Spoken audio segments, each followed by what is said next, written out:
Horas, salam reformanda Masiha Holongan. Firman Tuhan hari ini diambil dari 1 Korintus 9 ayat 13. Tidak tahukah kamu bahwa mereka yang melayani dalam tempat kudus mendapat penghidupannya dari tempat kudus itu, dan mereka yang melayani mezbah mendapat bahagian mereka dari mezbah itu?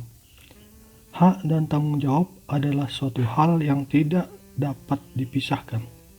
Ironisnya, sering tanpa sadar kita memisahkan hal ini.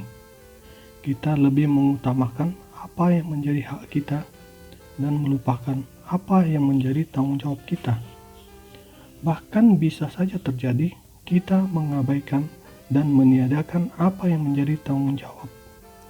Di sisi lain, bisa juga terjadi jika hak-hak itu berhubungan dengan diri kita, kita berusaha untuk memperjuangkan dan merealisasikannya.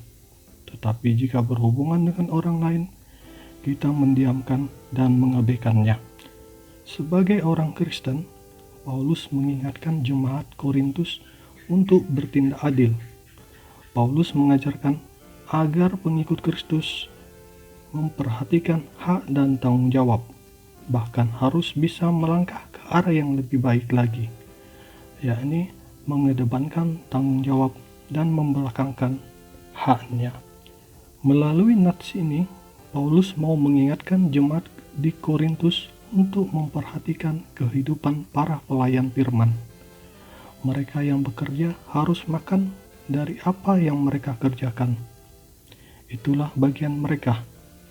Hal ini tidak terlepas dari bagian iman Lewi yang kesehariannya bertugas melayani di bait suci dan tidak mewarisi tanah tempat mereka mencari nafkah.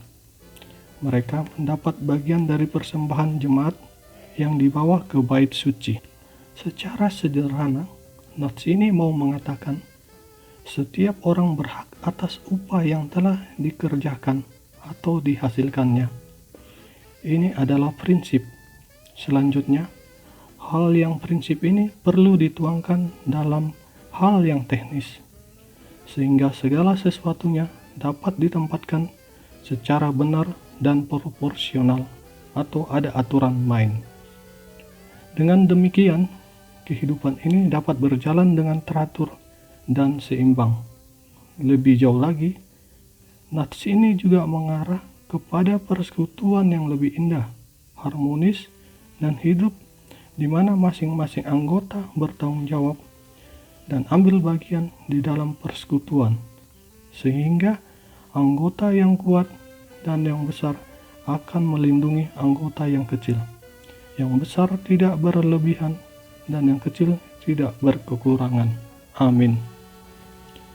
Mari kita berdoa. Puji dan syukur kepada Tuhan Yesus yang hidup atas berkat dan kasih karunia-Nya, sehingga kita dapat bertemu di renungan pagi hari ini untuk mendengar dan belajar tentang firman Tuhan. Kiranya firman Tuhan pagi ini dapat membuka hati dan pikiran kita, sehingga kita selalu menjaga dan menjalankan perintah-Nya.